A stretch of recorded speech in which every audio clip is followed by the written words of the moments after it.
Selamat malam Indonesia, saya Yulia Sufi. Dan saya Fitri Ahmadani, hadir kembali dalam laporan khusus News Update. 3 tahun sudah berlalu sejak dunia resmi menyatakan status darurat kesehatan global.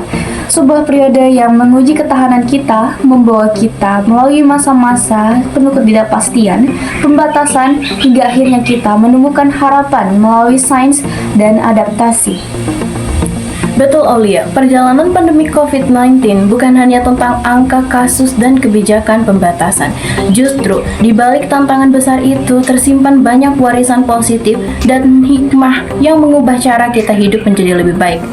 Ini adalah periode akselerasi digital, meningkatkan kesadaran kesehatan dan kebangkitan solidaritas. Malam ini kami akan mengajak Anda melihat kembali jenjang panjang perjuangan ini, mulai dari saat virus pertama kali terdeteksi hingga ketika kita mencabut status PPKM dan memasuki fase endemi. Dan tentu saja kita akan fokus pada sisi baiknya, bagaimana masyarakat kita menjadi lebih higienis, bagaimana keluarga menjadi lebih dekat, dan bagaimana teknologi bisa menjadi bagian tak terpisahkan dari kehidupan sehari-hari. Seluruh rangkuman perjalanan dan warisan positif pandemi kami sajikan selengkapnya berikut ini. Tepat 3 tahun setelah Organisasi Kesehatan Dunia menetapkan COVID-19 sebagai pandemi global, kita menyaksikan babak baru kehidupan. Malam ini kami hadirkan laporan khusus yang merangkum perjalanan panjang dan penuh liku dari masa darurat kesehatan, penerapan pembatasan ketat, hingga akhirnya dunia memasuki fase endemi, sebuah era yang tidak hanya mengubah cara kita hidup, tetapi juga meninggalkan warisan adaptasi dan teknologi. Semuanya dimulai dari kemunculan virus baru di Wuhan, Tiongkok, yang cepat menyebar ke berbagai belahan dunia. Pada Maret 2020, Indonesia mengumumkan kasus pertamanya. Rasa ketidakpastian melanda diikuti kebijakan drastis, penutupan sekolah, kantor, hingga bandara. Kita ingat betul fenomena panik buying, kelangkaan masker, dan hiruk-pikuk di rumah sakit. Dunia seolah berhenti dan kita dipaksa mengenal istilah-istilah baru seperti PSBB, singkatan dari pembatasan sosial berskala besar, lockdown, dan work from home. Sektor ekonomi ambruk, namun di sisi lain solidaritas antar warga justru menguatkan. Tahun 2021 dan 2022 menjadi periode yang paling menantang. Gelombang varian baru seperti Delta dan Omicron menyebabkan lonjakan kasus yang tak terhindarkan, menguji ketahanan sistem kesehatan kita. Inilah masa ketika kapasitas ICU penuh dan kebutuhan oksigen melonjak tajam.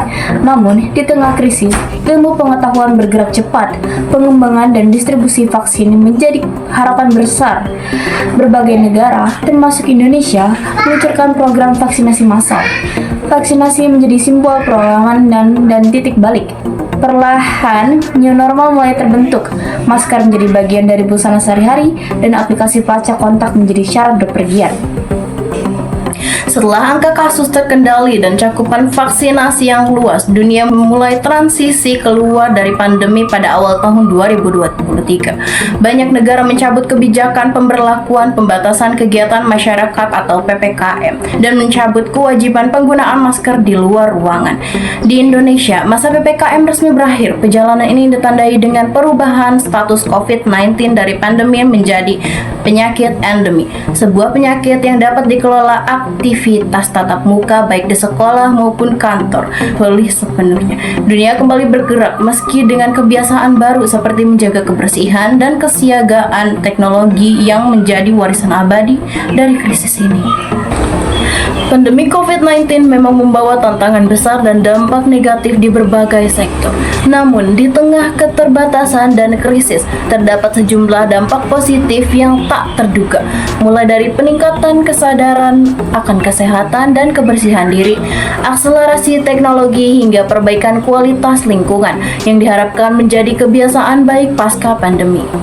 Pandemi yang mendorong perbatasan sosial berskala besar atau PSBB dan bekerja dari rumah telah memicu perubahan gaya hidup dan adaptasi di masyarakat, menghasilkan beberapa sisi positif.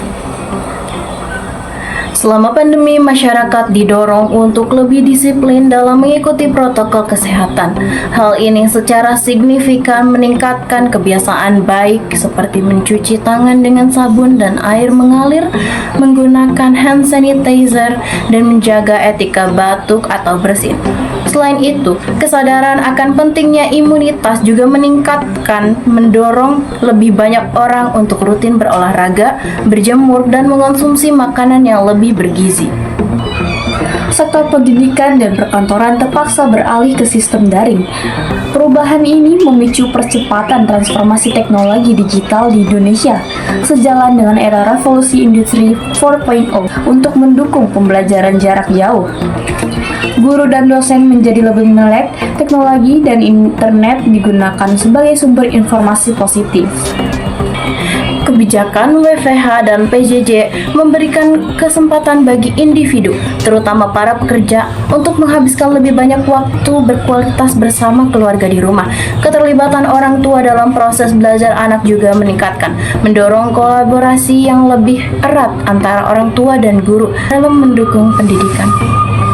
Masa krisis membangkitkan sisi kemanusiaan, muncul banyak gerakan gotong royong dan donasi yang dilakukan oleh berbagai elemen masyarakat tanpa memandang suku, agama, dan ras. Manusia saling membantu untuk menyediakan alat pelindung diri atau APD bagi tenaga kesehatan, pembagian masker gratis, hingga paket sembako. Waktu yang lebih banyak di rumah dimanfaatkan masyarakat untuk mengasah kemampuan dan mempelajari hal baru, seperti memasak, bercocok tanam, atau mengikuti kursus keterampilan daring. Ini menjadi peluang positif untuk mengembangkan hobi atau keahlian yang sempat tertunda. Pembatasan mobilitas dan aktivitas industri di berbagai kota besar mengakibatkan penurunan signifikan dalam polusi udara. Jaringan jalan yang lenggang karena WFH dan PSBB membuat kualitas udara membaik sementara, serta berkurangnya tekanan pada bidang pariwisata di berbagai lokasi. Hal ini menunjukkan dampak positif terhadap lingkungan akibat berkurangnya pembakaran bahan bakar dan transportasi. Pemirsa, perjalanan pandemi COVID-19 adalah sebuah epik global tentang ketahanan, kehilangan, dan penemuan kembali. Kita telah belajar beradaptasi dengan kecepatan yang luar biasa, memanfaatkan teknologi, dan menghargai setiap momen kebersamaan. Kini, dengan status endemi, tantangan kita adalah memastikan warisan positif dari pandemi, disiplin kesehatan, inovasi digital, dan semangat kebersamaan tetap melekat dalam kehidupan sehari-hari.